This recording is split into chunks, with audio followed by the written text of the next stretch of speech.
Bismillahirrahmanirrahim. Assalamualaikum warahmatullahi wabarakatuh. Kementerian Hal Ehwal Agama dan Kementerian Pendidikan mengadakan majlis membaca surah Yasin dan Tahlil khusus bagi almarhum Sultan Haji Omar Ali Saifuddin Sa'dul Khairiwaddin, almarhumah Duli Raja Isteri Pengiran Anak Damit dan almarhum Dulian Teramat Mulia Paduka Seri Pengiran Muda Haji Abdul Azim. Majlis sempena sambutan Hari Guru ke-35 itu berlangsung di Kubah Makam Diraja.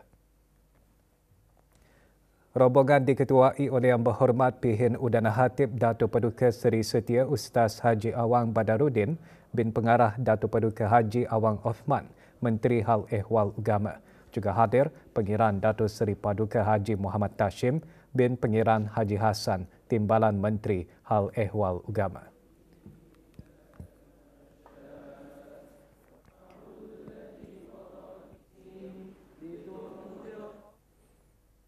Jabatan Perkhidmatan Kesihatan mengadakan majlis malam gala dan penghargaan sempena 25 tahun desentralisasi perkhidmatan penjagaan kesihatan asasi.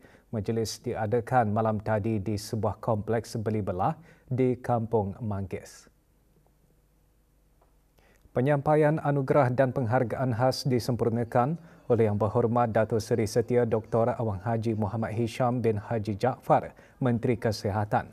Para penerima terdiri daripada pegawai dan kaki tangan yang berkhidmat sejak desentralisasi pada tahun 2000, termasuk doktor, jururawat, profesional kesihatan bersekutu dan kaki tangan bantu. Anugerah sebagai tanda pengiktirafan terhadap jasa bakti mereka dalam memperkukuh perkhidmatan kesihatan asasi di negara ini.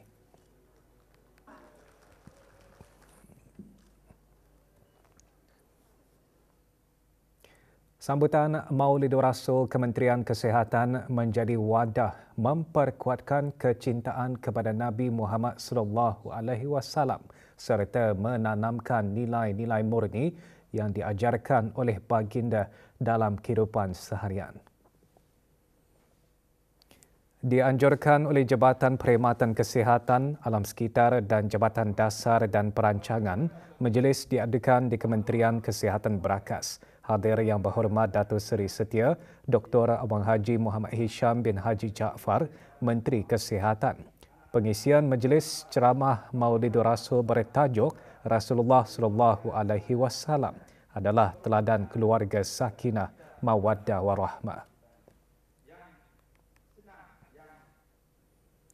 Pameran Seni Ukiran Calak kedua menghimpunkan komuniti seni Brunei dengan tema Ekspresi Budaya Kitani. Ia menampilkan lebih 60 pelukis dengan lebih 100 buah karya seni dari pelbagai bentuk dan medium yang mencerminkan kepelbagaian kreativiti dan pengalaman hidup seniman. Perasmiannya disempurnakan oleh Dr. Dain Siti Nurhalbi binti Haji Wasal Fela, Timbalan Setiausaha Tetap Kementerian Kebudayaan Belia dan Sukan. Pameran berlangsung sehingga 30 September bertujuan memperlihatkan perkembangan industri kreatif di negara Brunei Darussalam. Diadakan di Hab Tenaga Brunei Dermaga Diraja, Bandara Seri Begawan. Pameran kali kedua dianjurkan oleh Creative Space Brunei dengan kerjasama Kementerian Kebudayaan, Belia dan Sukan serta Jabatan Muzium-Muzium Brunei.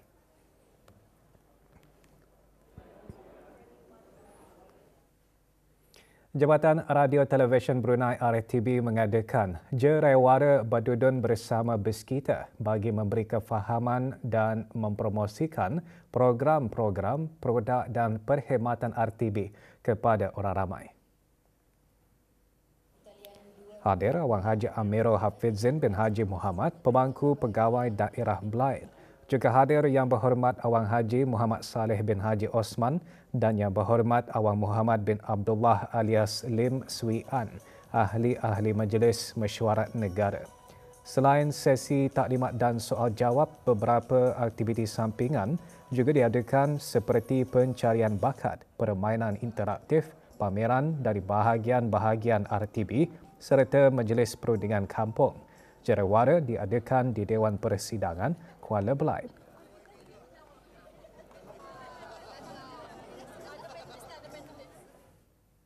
Program literasi penerangan belia daerah Blyth menutup tirainya dengan majlis penutupan dan penyampaian sijil. Majlis berlangsung di Jabatan Penerangan Brakas. Penyampaian sijil kepada 41 peserta disempurnakan oleh Dayang Siti Bismi Nurul Iman binti Haji Awang Emzah, pemangku pengarah penerangan. Program literasi penerangan merupakan salah satu inisiatif untuk melahirkan belia berwawasan, mempunyai jati diri kokoh serta nilai luhur cintakan agama, bangsa dan negara.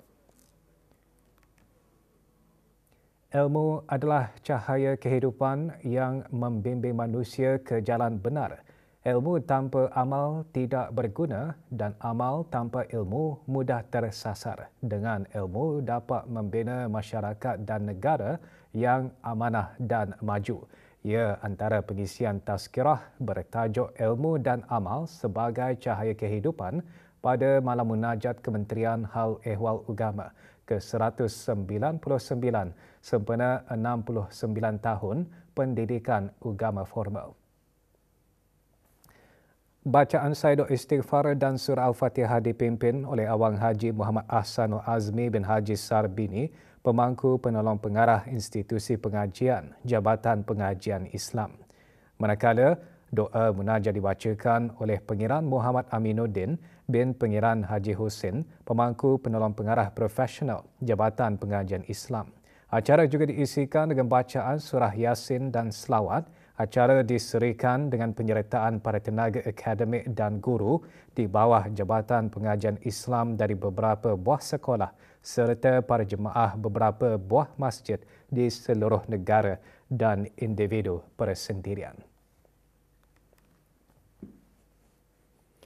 Program Pendidikan Syariah 2.0 Taharah dan Solat meningkatkan kefahaman masyarakat mengenai hukum hakam berkaitan taharah dan solat menurut syariah. Program sehari berakhir dengan majlis penyampaian sijil. Program merangkumi sesi kuliah, bengkel dan praktikal yang dikendalikan oleh tenaga akademik Fakulti Syariah Kolej Universiti Perguruan Agama Seri Begawan Kupu SB. Program bermaklumat mengatasi kekeliruan yang sering timbul dalam kalangan umat Islam terhadap isu semasa sekaligus meningkatkan kualiti penghayatan ibadat dalam kehidupan seharian. Melibatkan 40 peserta, program merupakan platform perkongsian dan pendedahan ilmu berkaitan dengan hukum syarak.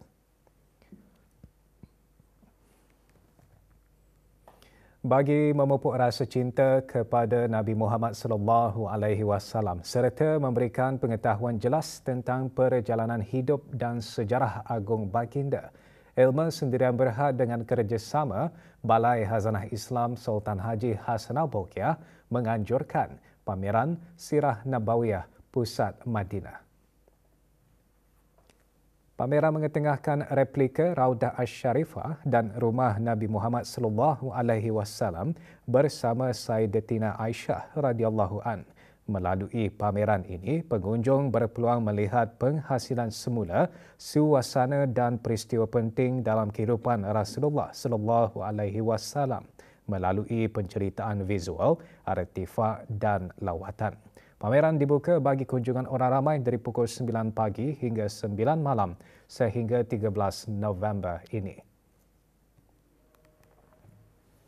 Pameran ini lebih tertumpu kepada masyarakat, terutamanya belia muda, supaya belia muda lebih mengetahuilah sejarah, terutamanya mereka yang tidak pernah pergi ke menunaikan umrah atau haji. Jadi mereka lebih tahulah secara spesifik yang bagaimana bentuk replika dan juga mengetahui sejarah tentang Rasulullah SAW. Pusat Kegiatan Warga Emas Daerah Tutong mengadakan Majlis Semarak Cinta Rasul sempena sambutan Maulid Nabi Muhammad sallallahu alaihi wasallam. Majlis seumpamanya dihasrat dapat menyemarakkan lagi sambutan Maulid di samping menyemai rasa cinta dan kasih ke atas Rasulullah sallallahu alaihi wasallam serta memperbanyakkan berselawat bagi mendapatkan syafaat daripadanya. Menyerikan majlis persembahan selawat, lagu-lagu dakwah dan mendeklamasi puisi Islam.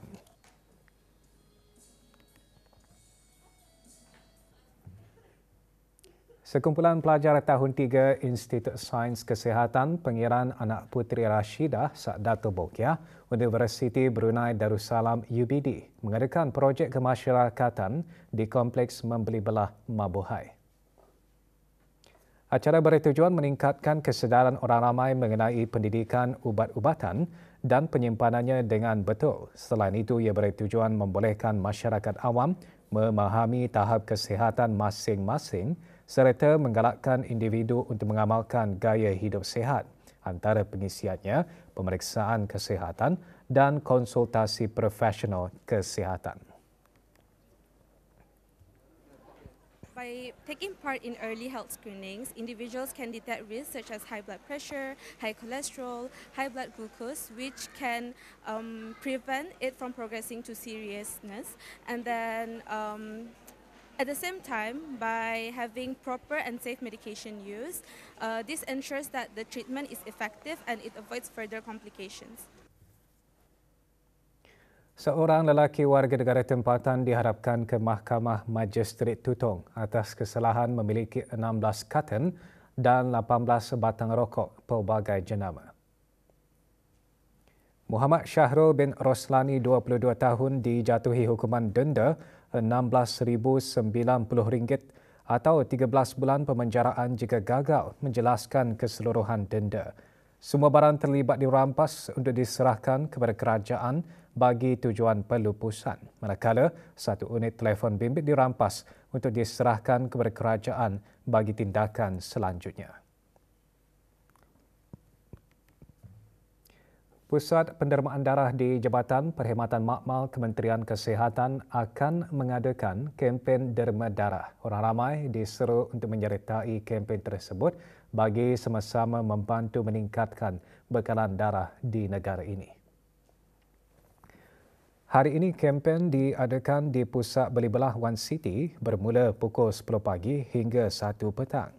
Pada 24 September di lapangan terbang antarabangsa Brunei pukul 9 pagi hingga 2 petang. Manakala pada 27 September kempen bakal diadakan di bilik pameran Lexus Gadong bermula 10 pagi hingga 3 petang. Tempahan slot derma darah melalui aplikasi Bloodcard bagi kempen derma darah adalah sangat digalakkan. Orang ramai juga dialu-alukan datang terus ke Pusat Pendermaan Darah di Hospital Raja Isteri Pengiran Anak Saleha untuk menderma darah pada waktu bekerja.